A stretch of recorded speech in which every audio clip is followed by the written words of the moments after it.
Let me introduce Valerie Bowman.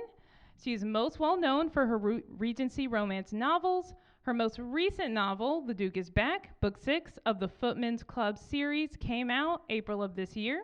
You can find her most recent work in Duke in a Box, a steamy collection of romance novellas. It's limited edition, so get them while you can.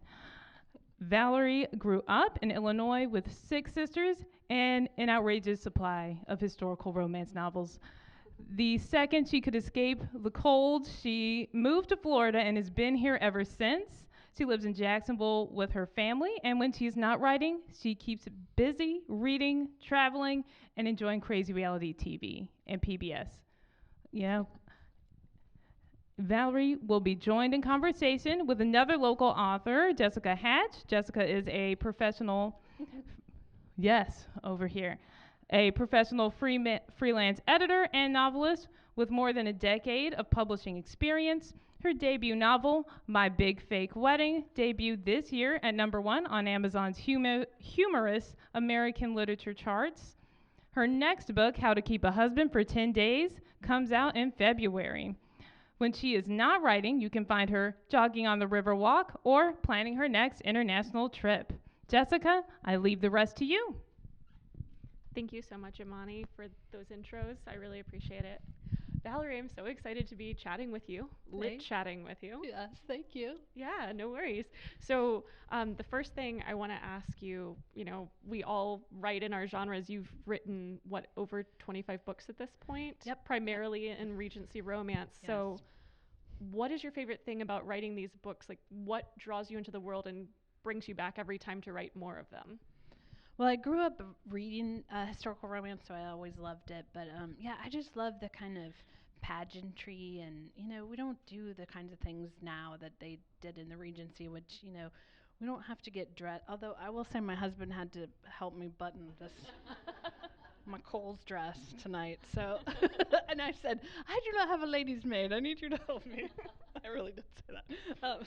So he puts up with my shenanigans. But I just love that type of thing where there's such a difference in the world. Now, there's also a difference in that I would not want to go back and deal with any of their health issues or their plumbing problems or anything like that. But I stay on the fun side of the history.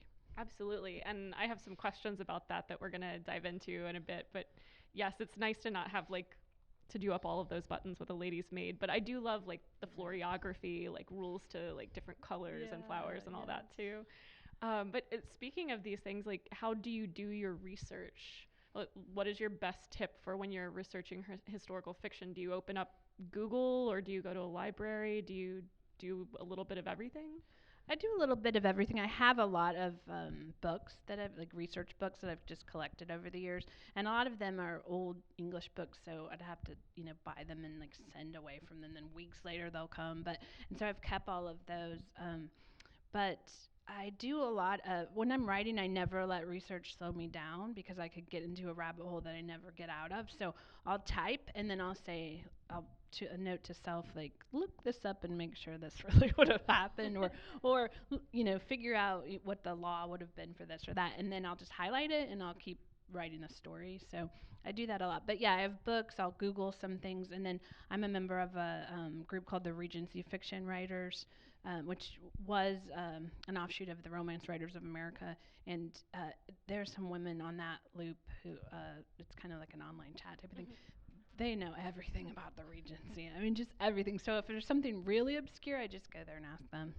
That's cool. Yeah. I used to know a woman who was a food historian, so she would know just random Victorian era Christmas dishes and things like that. Yeah. Oh, I love all that. It's really stuff. cool when people have special interests like that. And I too use Google and often go down a rabbit hole. I was just joking today. Google should have a version of incognito mode called writer mode.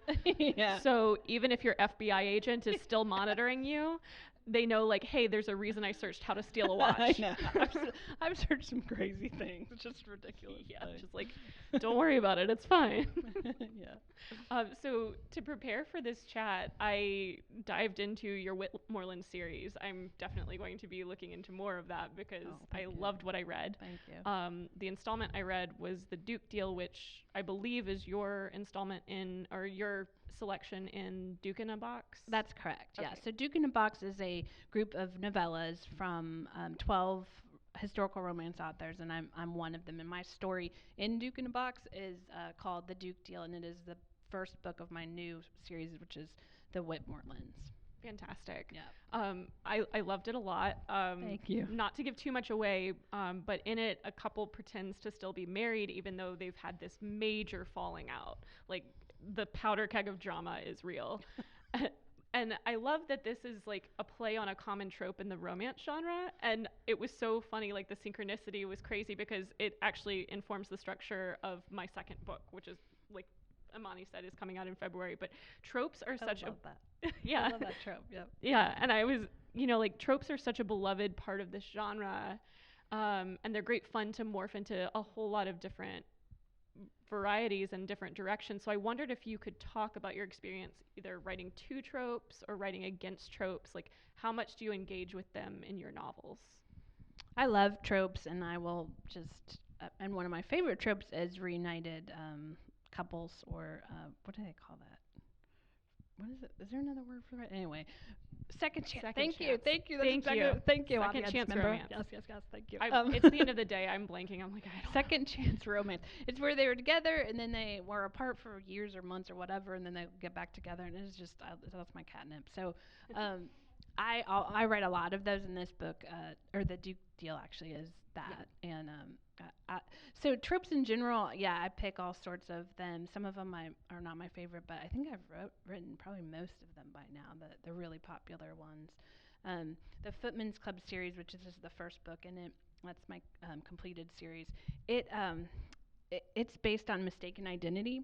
Oh, nice. And I love some hijinks like that. So Same. It's basically three, at the beginning of the book, three noblemen get together at a bar, and they're all drunk, and they bet each other that they can't pretend to be servants at a house party. Like, who can last the longest without anyone recognizing them, which is just nuts premise, but that's what I love. So it's positively Shakespearean. Yes. And like farcical. I have actually a whole other group of books that are based on Shakespeare plays. So yeah, okay, so I'll be reading those next. I love Shakespeare. I absolutely love just the ridiculousness of the plot. And so, as some people want real historical, that, like, they'll say that wouldn't really happen. Well, if you want something that would maybe really happen, you probably don't want to read my books, because I will go there, and that's what I love to read, and that's what I write. That's actually a really good segue into a question I had for you, because a challenge I don't have as a contemporary romance author, but you certainly have as a historical romance author, is balancing that double-edged knife of how accurate do I want to be, and when will historical accuracy take away from the romance of it all? So I wondered if you have a metric that you use to decide which elements of historical accuracy are needed, and when you're gonna, like, as I think of it, play on our turf. For instance, in like the Duke Deal, the male romantic lead is like cut. He's got like 6-pack abs. I was like, oh man. But I was also like, is that historically accurate? Do I care? No. No, we don't care. So there's a fine line, I think. I kind of just go with my gut on what I want to be historically accurate and what I don't want. So I'll look certain things up to make sure it is accurate, but almost always the premise is just sort of a crazy thing that I like, because I call my books racy Regency romps, because I just want them to be fun from start to finish. So I have one book that's a Regency bachelor auction. I mean, that wouldn't have happened. No, I'm not going to argue with anyone that would have happened. It would not have, but I wanted to do it, so I did it, and it was just a fun story. So yeah, I'll do all sorts of things, and not worry about that as being historically accurate. But then, for instance, I have a book where a duchess is accused of killing her husband, and I went deep to find out, would she be, at the time she actually was put in the Tower of London, because the aristocracy was in the Tower of London and everyone else was kind of in Newgate. So things like that I will get to, but there's not a Regency bachelor auction, but I invented one.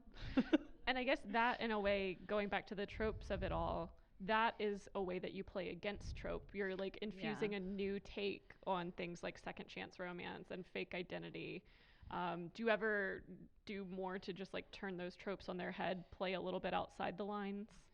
I try to do, actually my very first book was a book called Secrets of a Wedding Night, and I just woke up one day with the idea in my head, or the title in my head, and then I was like, okay, I need to decide how that's what plot is going to go with that title. It's very strange, but that book had a hero and heroine who, I'm sorry, what was the question? Oh, I was just wondering like how you take, if ever you take a trope and you turn it on its head completely, okay. rather than, because I adore tropes for like, hey, here's a structure for your plot, now go crazy. Yeah. But sometimes it's fun to go, okay, I see you trope, and here's how I'm going to update you or change you, or do you ever do that? Yeah, so that I just remembered what I was going to say. Thank you. No worries. So yeah, I'm like, wait, what? So Secrets of a Wedding Night, I had I put everything into it because it was my very first romance novel. I put everything into it that I loved from old like 80s romance novels. And one of the things is something that romance novels will talk about, and it's called the big miss, or the big misunderstanding. Have you heard of that? So what some critics of romance novels will say is just, oh, they could have just had a conversation to clear that up. But I love a big miss. Like, I love it because people do fight about stupid things and they don't talk to each other. Yeah. So for me, I put every just cliche and genre, like anything you'd think of that I loved from old books, I put in there on purpose, and I did get flack.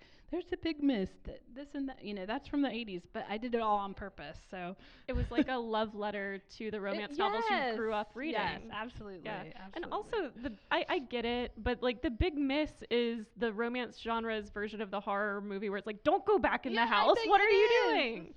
Just talk about it. But do you really want to read a book where they talk about it? No. You want to read a book 5 seconds. where they're in a weird fight about it forever and then they make up.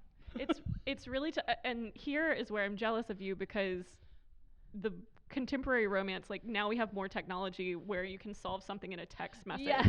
Or like people don't talk on their phones anymore. They're just constantly like video chatting or something, and it's like, well, that could be solved, but no. I think about that all the time because I have written one contemporary, and sometimes I think about, am I going to write more? I love Regency though, but I have that thought so often of, if I write contemporary, there's so many things I'm going to have to give up that I love to have. You have to get inventive sometimes if you want to avoid technology. Like they've gone to a meditation retreat and had to surrender their phone. Yeah, they don't have their phone. Yeah. That's perfect.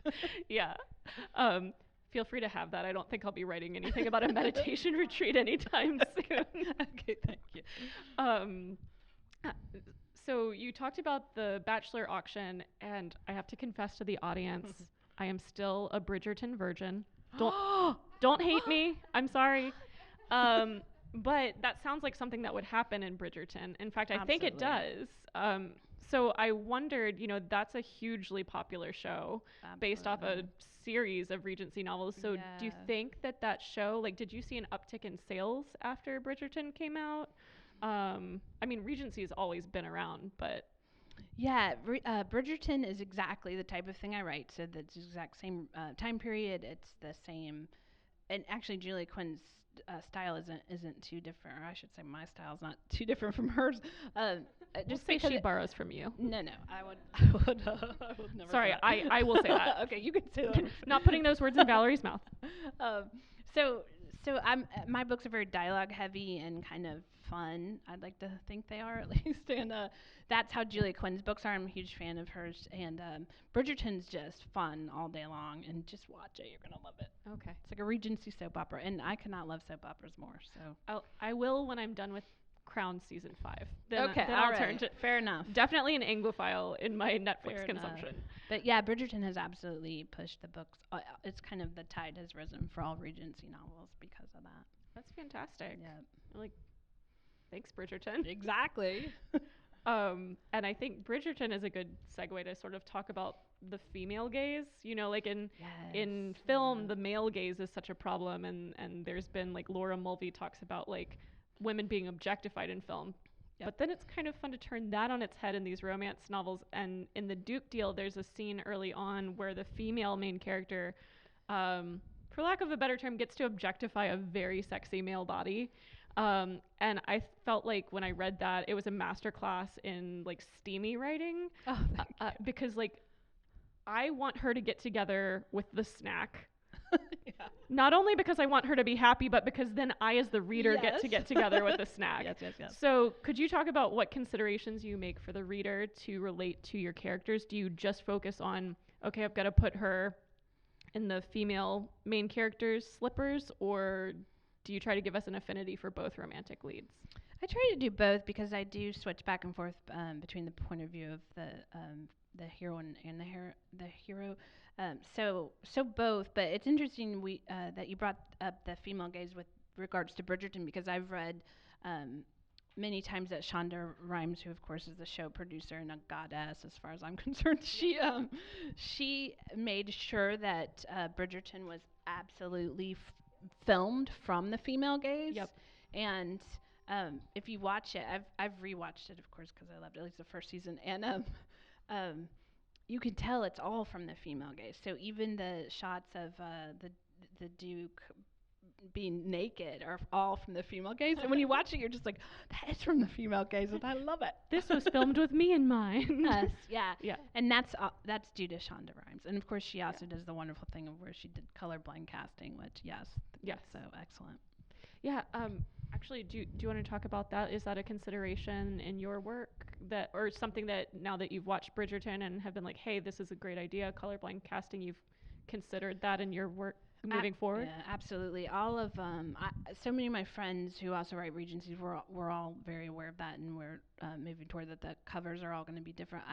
There's an author named Courtney Milan who uses Asian characters in her covers, but they're Regency, and I'm all 2 thumbs up for that. Absolutely. Very cool. Yeah, let me see. Let me think about some more questions. Those were like my juicy ones. Well, here's one. Do you have any Easter eggs you put in your books? Any family members that you mention, or any secrets that you hide that only a few people will find? I do, actually. There's a couple of things. One is I just I use I get my plots from kind of real life, and one of the stories I love to tell about one of the plots that I came up with is a book called The Unexpected Duchess, which is the first one in my Shakespeare play series. She's writing that down. So that book came about where I have a really good friend who she's not here tonight, so I'm going to talk about her. Otherwise, she might know who she was. Anyway, she had a boyfriend who was driving me crazy. I think she loved him and was happy with him, but he was driving me crazy, and I just wanted her to break up with him. And so she'd call all the time and say, well, he did this, he did that. The one I remember is he forgot my birthday, type of thing. So I always wanted to say to her, and I think I may have, it's been years, I don't remember, give me the phone and I will break up with him for you. In fact, this is your birthday gift. Yeah, exactly, right? So I was thinking about that later, maybe that night or week, and I thought, how funny would it be to have someone who broke up with other people for them because they didn't want to do it. And I thought, okay, that'd be funny in a book, but then I thought, well, how can I put that in the Regency?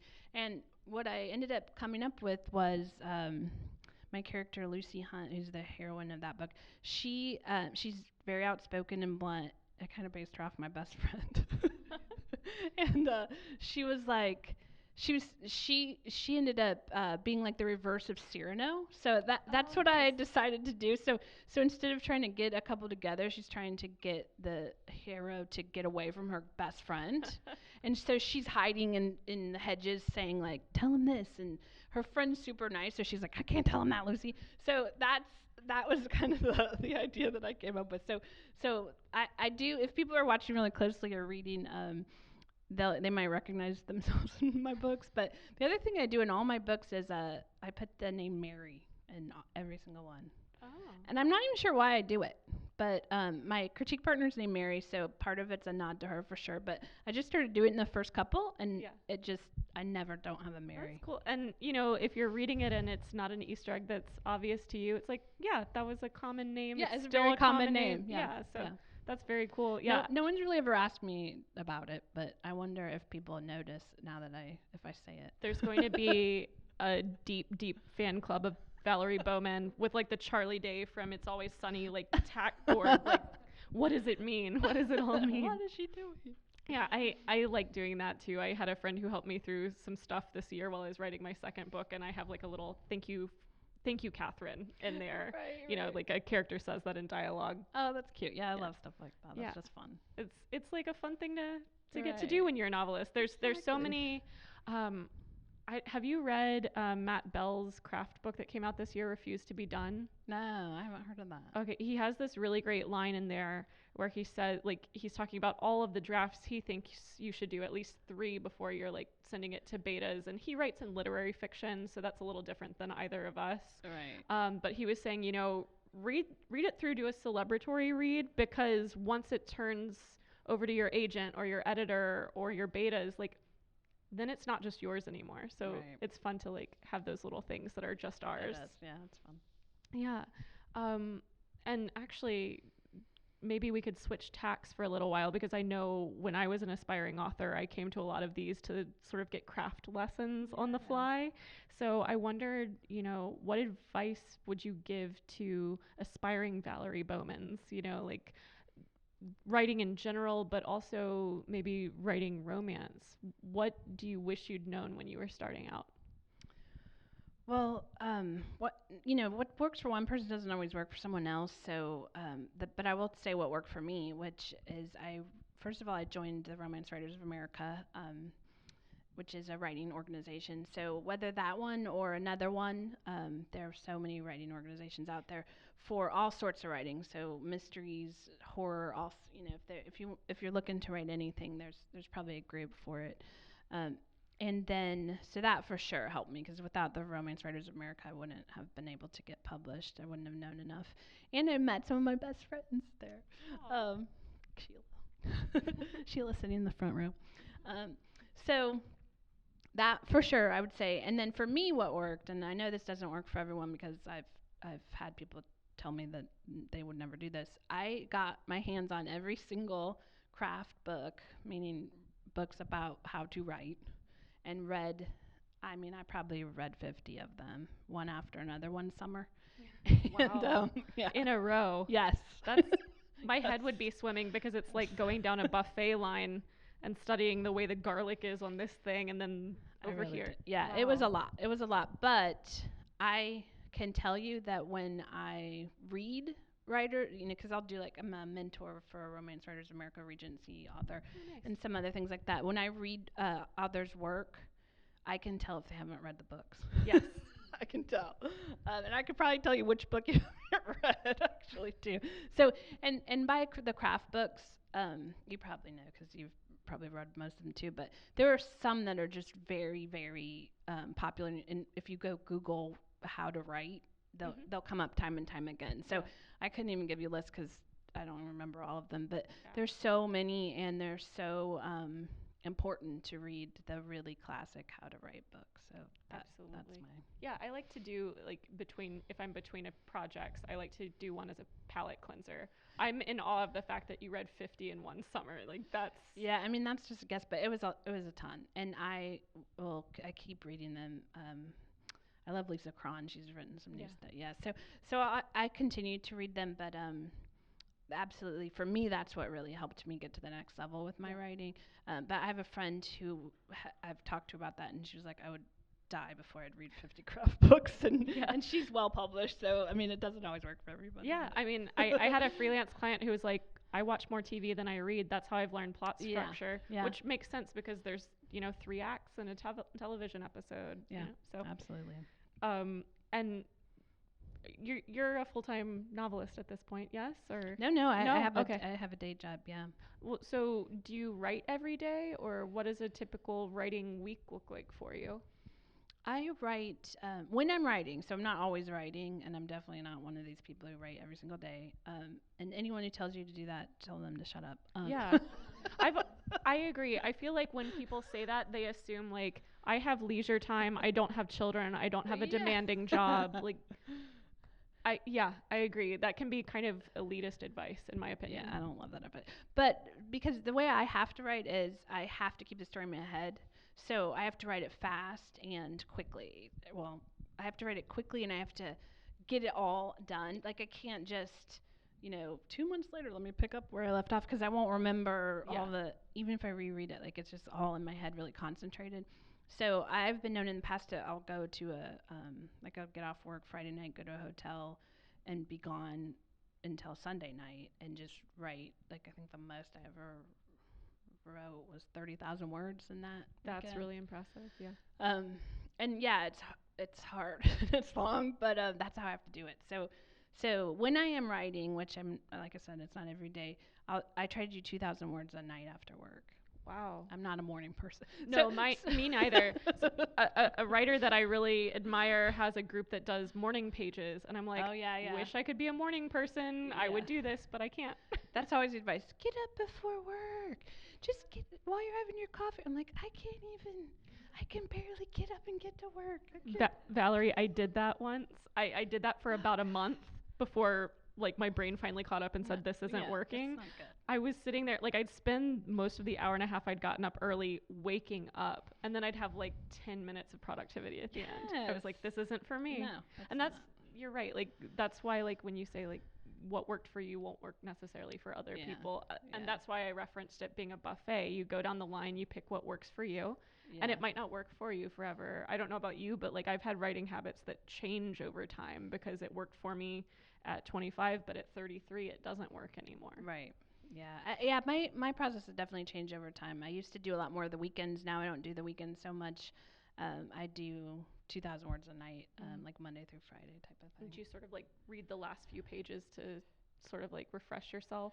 Yeah, what I've gotten to is I'll leave the last page complete, or the last chapter, and I write very, very short chapters, completely unedited, and then I'll start with reading and editing that short little last chapter, and then move on to the next. I love your short chapters, by the way. They're very poppable. You're it's just very. Like, I'm going to read the whole thing right now. It's very on purpose. Yeah. Yes. Yes. And actually, I think you answered my question. You're more of a pantser. Like you don't, and for people who don't know, you either plot and make an outline, or you're flying by the seat of your pants, meaning you're like making it up as you go. Right. Yeah. Are you more of the latter, or? I'm kind of both. I would call myself more of a plotter, just because what I'll do, I happen to use Word to write in, and I will put an outline of however many chapters about I think it will be, like let's say 40 chapters, and then I'll put like 2 lines of each chapter of what I think it's going to be. It can change though, so I'm not married to it, but that's how I do it. Yeah. I think we're similar in that way. Okay, when I was much younger, I would like do a full outline, but then I'd sit down and write and be like, well, this is boring. I know what's going to happen. Yeah. So having that loose outline, I think, is more fun for creativity. And sometimes it just takes a turn that you have to go with. Yeah. Absolutely. Well, that's really cool. And I might turn it over to the audience soon for questions, give them a few bonus moments. But can you tell us a little bit more about what you have coming up? Like obviously we've talked about Duke in a Box. What else do you have going on? And please tell us more about Duke in a Box too. I don't mean to gloss over that. So Duke in a Box is thank you for asking. No. Duke in a Box is a group of 12 novellas, like I said before, and it's only, and it's only on sale from until the 31st of December, and it's all holiday stories. So it's all historical romance, but it's all holiday stories, and it's only $4.99 for all 12 of those stories. So it's a super good deal, and I'm actually reading the rest of the stories right now, and I love historical romance, so it's so fun. That's awesome. And there's some really great plots in there too. So Duke in a Box is out until the 31st, and then my story in it, Duke Deal I will be publishing a standalone January 1st, and then that will be in print and an e. And after that, that's the first book in the new series of Whitmorelands, and I am finishing up the second book right now, and there'll be 4 total in that series. So that's what I'm working on. And as I understand it, each of them is going to follow one of the siblings in the Whitmore family? Yes, they're introduced in the Duke Deal, and then it's a Marquess and his sisters, and 3 sisters. So each book is one of their stories. I got a sneak peek of of the Duke Deal, and it's incredible. So I would highly recommend, I'm not being paid for this plug, but please go out and pre-order Duke in a Box. And one last thing before audience questions. If people want to follow you or reach you, see what new releases are coming up long after we have this lit chat, where can they find you? The best place to find me is at my website, which is www.valeriebowmanbooks.com. And I have links to all my social media, handles out there. And you could sign up for my newsletter there as well if you want to get updates for when the books are coming out, or just pictures of my dogs. Love dog pictures. Yep. Well, cool. Well, thank you so much for lit chatting me. Why don't we invite some more people into the conversation? Absolutely. Yeah. Any questions?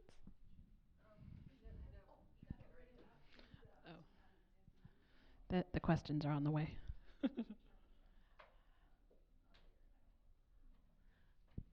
We do have a question. It is forthcoming.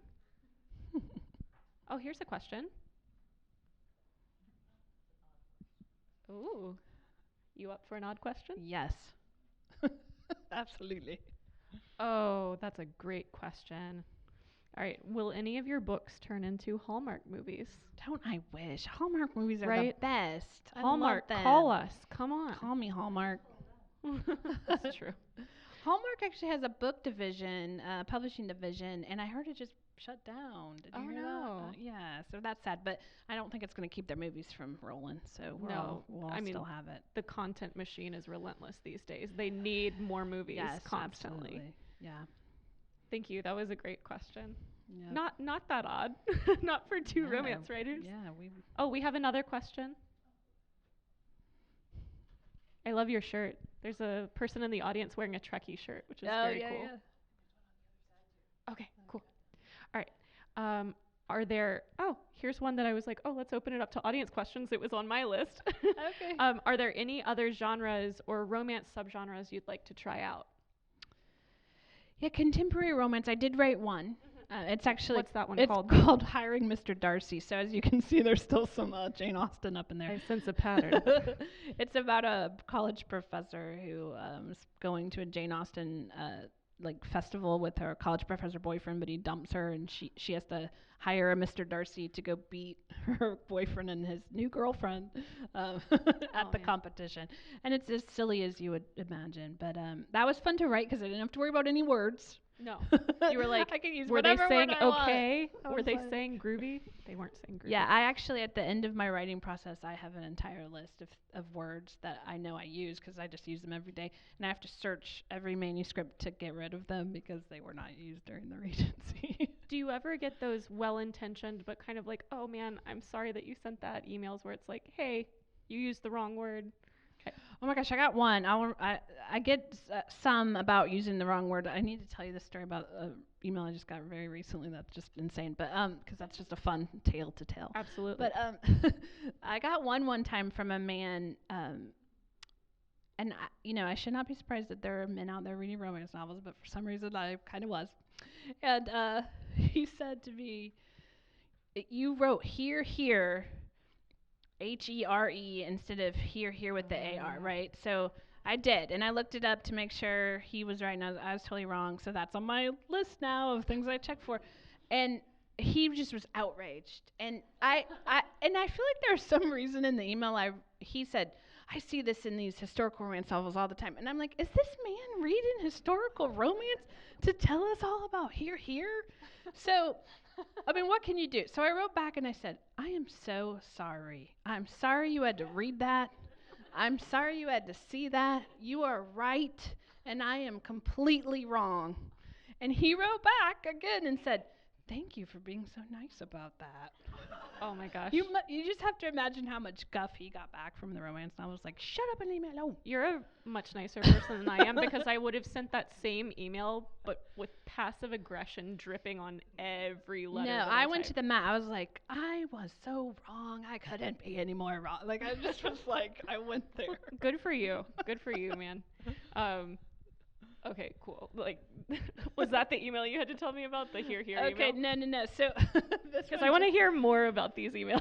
emails are so fun. I have a friend who writes paranormal romance, and she actually, it's Alyssa Day, and we did a lit chat for her. She has this funny story. I think we talked about it at her lit chat, where some woman called her or wrote her and said she writes what's it, Poseidon and Atlantis. She writes Atlantis stories. Cool. And so she said that some woman wrote her and said, your description of Poseidon is wrong. And I know because he's sitting right next to me now. And we are close friends. I mean, it was someone who was kind of mentally ill, probably, but which is sad. But she had to write back and kind of be like, "I made everything up, and I'm sorry if it didn't match." There's a disclaimer on the copyright page that says these are fictionalized representations of people. I get the email I got recently, and I have gotten this a couple of times. They're just people who are outraged by the I call it sexy times in my book. Yes, which are very nice. Thank you. And, it's romance, and I go there, as do most or many romance authors. And I got a lady just recently, actually last week, who wrote me and just was I cannot read this. What are you doing? Do not, it's basically just, I wanted to tell her she needed to get some therapy. But I actually didn't write back to her. Yeah. Some people are just better. Sometimes you don't have to respond. Just let it go. That one I let go. Actually, I want to thank you personally. I was reading the Duke deal while I was considering my, what's next after these 2 books, and you are personally responsible for there being a bullet point in my outline for the next project that says at least 2 smutty scenes. Yeah. Because my books are more like fade to black and then they're smoking cigarettes in bed afterwards, Yeah. But no more. So thank you for that. You're welcome. How do you feel about audiobooks? Do you get any say over the narrators, and do you like the way that your characters are portrayed? I personally do not listen to audiobooks, which I know is crazy, but I don't. For me, they just don't work into how I just like to read. I don't know. Right. But I love audiobooks, and I love that so many people, love them. And I know a lot of people who, people I personally know who listen to audiobooks, including my husband loves an audiobook. So as far as me being, having control of the narrator, yes, they send me clips to listen to. What I find is a problem is sometimes people will write me and say, I don't like that narrator's voice. And it's like, well, I thought it was okay. I mean, you can't always cater to everybody's taste, so it's hard. It's personal preference. Yeah, it's hard. I'm similar. I can't do audiobooks most of the time. Yeah. But I know that about myself, and I'm so glad that people who maybe they have ADHD or maybe they're too busy to sit down and read a book, can read it in their ears, Yeah, or vision problems. They're great. Yeah. I just personally don't happen to use them, but I'm so glad they're available. Yeah, for sure. What advice, so we covered this a little bit, but if any little nuggets of information popped into your head after we went over it, what advice would you give to a first-time writer? Maybe you could talk a little bit, I know that this is a tough one for a lot of people, maybe you could talk about how you've dealt with rejection. That can be a big thing for a first-time writer. Oh, yeah, absolutely. So when I was a kid, Imani mentioned in my bio that I have 6 sisters. I'm the youngest of 7. I am number 7. Lucky number 7. Woo. Yeah, I found out one time that I'm in some cultures, 7 of 7 daughters is considered a goddess. A cab driver in San Francisco told me that. And my sister, number 6, was sitting next to me. And she goes, yeah, I knew that. I said, you've known I'm a goddess my whole life and you never mentioned it to me? Because I had never heard that. But anyway, and I got to just say this because it's just so silly. One time I met the 7th of 7 boys at a happy hour. And we just, we're talking, and he mentioned that he was the youngest of 7 boys. And I was like, I'm the youngest of 7 girls. We could rule the earth together. Just being ridiculous. And then I said, because when I looked it up after I heard I might be a goddess, because, of course, why wouldn't I? Right. I Googled that. And gotta Google it. So I looked, it happened to say in the same thing I read that 7th of 7 boys are considered, some cultures think they could be werewolves. So I said to him, I'm not kidding, Google it. You're all going to Google it, I know. Okay, so goddess, werewolf. Now, why it's so different, I don't know. Why he's not a god, I don't know. I don't make these rules. I just read it on Google, so it has to be true. So I said to him, so I've heard that you could be a werewolf. And his face, this was one of the funniest things. His face went completely blank. And he got super serious. And I found out later he was just a really serious, kind of strange dude. But he's like, I'm not a werewolf. And so then when I went home with my husband, I go, he was totally a werewolf. Because you wouldn't act like that if you were actually a werewolf. But anyway, all right. How did I get off on that? We were talking about rejection, and then you went on like a 7 Brides for 7 Brothers tangent. So rejection. How did I even get to the the story about that thing? Okay, I had the youngest of 7. Yeah, I'm number 7. So here, my mom used to say, one of my sisters wanted to be an actress. Her whole life she wanted to be an actress, which of course we all know is probably harder than being a writer. I'm just guessing. I don't know. So she wanted to be an actress, and my mom would always say to her, if anything can stop you, let it. And some people think that's a horrible thing to say to somebody, but I loved it. And I've looked up, she said it was Betty Davis who used to say that. I've Googled it, and I can't really find a source, but I love that quote, if anything can stop you, let it. Because being a writer's hard, being an actor is hard. And the rejection is going to come, especially if you want to be traditionally published. Now, if you don't want to be traditionally published, you don't have to deal with the rejection anymore, and it's actually great. But that would be some of my advice, is just not necessarily if anything can stop you, let it, but just know it's going to be hard and you are going to get rejected, and that's okay. That's actually part of it. It's not a bad thing. I was rejected a ton, and I think I wrote 4 books. Sheila, do you remember? Before I got published. And, they're just manuscripts that are sitting under the bed. And I actually tried to read one recently and was like, what the hell? Maybe there's a reason. Exactly. But no, I mean, at the time you're like, what the heck? You'll be sorry for missing out. We've all been there. Yeah. But yeah, I think it's really hard not to personalize it. You talk about being an actor. I heard some actors say, like, writers can say, oh, well, they're critiquing my book, they're not critiquing me. An actor goes on an audition, they don't like them, they don't like them. But it can be so hard to divorce yourself from your manuscript when they're saying, like I've had people say my character was not so much quirky as delusional. And I was like, oh, God. Thank you so much for your time. Have you self-published or indie published at all? Yeah. In fact, can you talk about and the Wetmorelands are indie published for me. So yeah, I wrote for St. Martin's Press, which is a New York publisher, for many years, and did my Shakespeare play book series with them and some other series. And then, how many years has it been now? Probably 3 or 4. I've been indie, and I love it because I can control everything about it. But before it's like they'd send you a cover, and they might tweak it a little for you, but they're not going to totally change it. Now I had some beautiful covers from St. Martin, so I don't have any complaints there. But I do love having all the control, especially over when I publish, how long the book is, and the cover and all of it. I just absolutely love it. That's fantastic. Yeah. Yeah, I'm like, the pros of doing in-house is you don't have to pay for an editor, you don't have to pay for all of these things that you're outsourcing, but you get more control when you self-pub. Yep.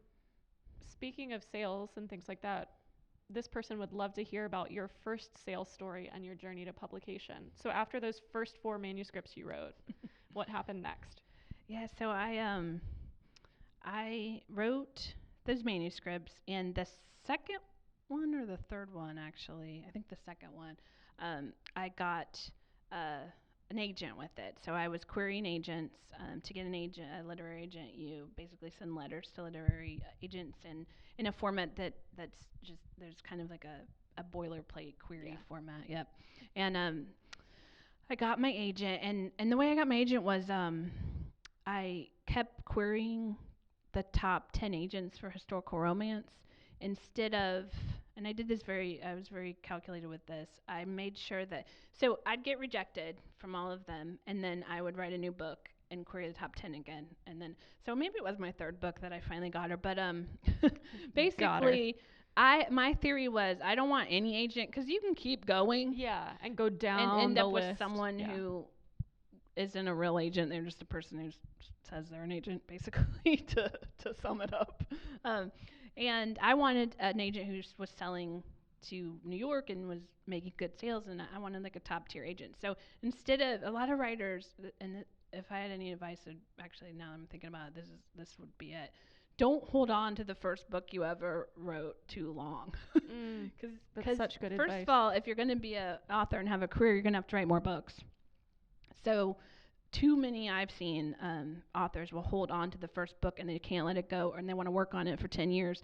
And hey, I'm sure there's somebody out there who's written a mega bestseller who worked on it for 10 years. I'm positive that person's out there, but it's I see way more often that people just work on something that's not going to work. So start something new, and don't go down the list of agents until you're at the bottom of the barrel, because you don't want to start something new. Do the new one and get your agent. So that's how I did that. I love that advice, because typically the advice you hear is like, query X number of agents before you throw in the towel, and usually it's a lot more than 10. But I like that, because like you said, you knew what you wanted. Yeah. The one like, not corollary, counterpoint I would say to that is, like, I think that junior agents at household names, good agents, Writer's House, Trident Media Group, places like that, they're hungry and they want new stuff, but their email suffix is recognized at the big 5 publishers. Right. I agree with that. That's good advice as well. But no, that makes a lot of sense. So you got the agent, and then they did a submissions round, and she did the submissions round, and that first book did get rejected by all of New York. So I wrote another book. I mean, you just have to keep writing another book. And rejection happens even after you get the agent. Like, I think this is going back to absolutely, and kind of more often than not, especially now, and especially in romance. Yes, romance is really tough to get published. It's a super saturated genre right now. It's hard. Well, going out of the genre a little bit, do you have any recommendations for books outside of the Regency romance genre, either other romance categories or other categories you like to read? Well, what I personally like to read, which is so weird and has nothing to do with the Regency, is true crime novels. Yes. And podcasts, which that's not a reading, but I love, if you look at my Goodreads, it's all true crime novels or writing craft books, with some woo-woo books in there too. But I love true crime, and for romance, I read almost exclusively historical romance. I do read some, and I'm reading your book right now. That's Jessica. very kind and of you. So Thank cute. you. It's so cute, y'all. She's got the hijinks that I do, so it's like, if you love hijinks and contemporary romance, check out. Thank you so much. My big fake wedding. I did not pay for that book. No, she did not. No, but I just love storylines like that are just like kind of over the top and just fun. I love a good farce. Yes. Absolutely. I think that's that love of Shakespeare we've both expressed that we have. Yeah, I actually, my last Shakespeare play, the finale book was based on Midsummer Night's Dream. Yes. It's just silliness from start to finish. Did you have a play within a play, a book within a book? Kind of, Cool. Well, so what is your favorite historical romance you've read recently then? Do you have any, like... Well, the ones, I tend to read the old ones from the 80s I just love over and over again. Anything from Joanna Lindsay. I love Lisa Kleypas. I love Judith McNaught. And I love, more recently, I love Julie Quinn. And I love Julianne Long and her Pennyroyal Green series. That's absolutely excellent. Very cool. Yep. Cool. Ooh, here's a good one. Were any of your books inspired by personal travels? Have you been to England and researched anything there? I have been to England, and I got to go to, the name of it's escaping me, but the Duke of Wellington's townhouse, which is so cool. So yeah, I can go deep into nerdland on any of the English Regency and the details of it and the people in it and all of it. And so I got to see that, and I've been to Bath. I met an English person once, and I said, I've been to Bath, and she said, do you mean Bath? And I was like, yes. Sorry, I'm American. This is how I say my A's. She laughed, and I was like, okay, the Bath. She probably dined out on that. She's like, she called it Bath. That's... I can't pronounce it Bath. I mean, how Madonna would I be if I went around? Oh, I holidayed in Bath. I'm not saying that. No. I don't care. They can make fun. No, but how cool that you got to do that, because so much of Jane Austen, they'll go there for the Roman baths or to see a play. Yes, yeah, it's a beautiful place. I love it there. I would love to go back. I've been there, I think, 3 times now, and we're planning another trip. That's so. fantastic. Yeah, Do you ever have those Jane Austen moments in real life? I I went to see Rocky Horror Halloween weekend and ran into some friends at the Florida Theater who I didn't know were going to be there, and I felt like I was at a I was like, oh, lady so and so. I didn't, and we're in like bustiers. It was the least Jane Austen experience, but following up on the publishing, I know I'm bouncing around now, but really good questions are coming in.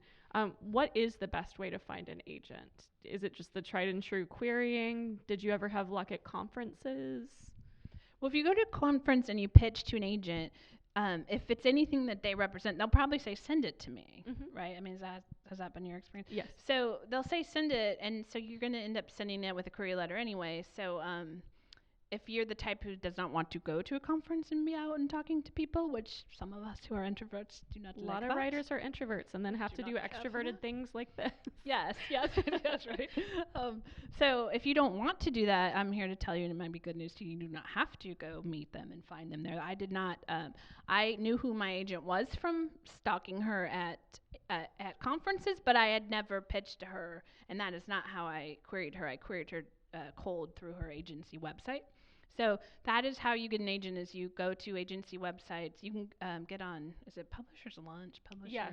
Yeah, there's Publishers Marketplace has a newsletter called Pub Lunch or Publishers Lunch. Yeah. There's a free version. What I always recommend to people is, because it costs $25 a month for the like deluxe version where you get access to the marketplace and everything. Pay for that for a month while you're doing your research and then cancel the subscription. Yes, that's a great tip. Yeah. I think I asked published friends who likes historical romance, and they sent me the names. So, and then I looked up on Publishers Marketplace who of those agents were selling books to Avon and to the different publishers that I was targeting. Yeah. So that's how you get an agent, is just query them. Please make sure that you follow their guidelines. They all have guidelines, and they get super mad if you don't follow them. So see also reject your query. Yeah. So it's things like, I'm closed to queries until January 5th or whatever, and people will send them anyway. Like that's going straight to trash. So pay attention to what they want, and then go to a website called, I think it's called Query Shark. Google Query Shark. Janet Reed's blog is amazing. It's in archive now, I think, or she doesn't add to it, but it's still sitting out there. Yeah. And she's a editor, right? She was. She might have edited, but she was agenting when I knew her. Okay. Yeah. Yeah. Oh, you knew her? You know her? Yeah, I worked in book publishing for a little bit, so I went in circles with all these people, and then Jessica knows Query Shark, y'all. Yeah. That's exciting. She's like got this scathing wit, which like you wouldn't be surprised at. Yeah. Think from it. So Query Shark.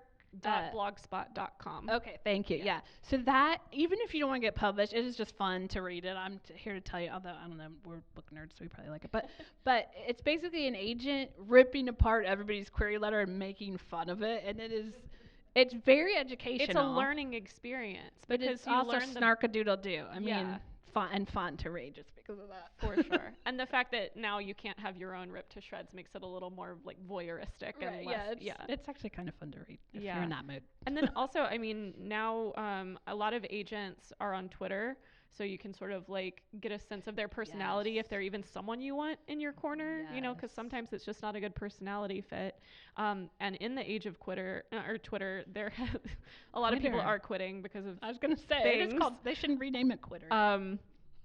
But there's a hashtag MSWL, which is short for manuscript wish list, and a lot of commercial and genre agents have those. Now, there's also a website called Manuscript Wish List where you can look and see who's looking for Regency period romance with colorblind casting. You can look for these things. There will be lots of search results, and you can build a list that way. Yep. Yeah. So those are some ways to find an agent. See, we could talk about that forever. We can nerd out right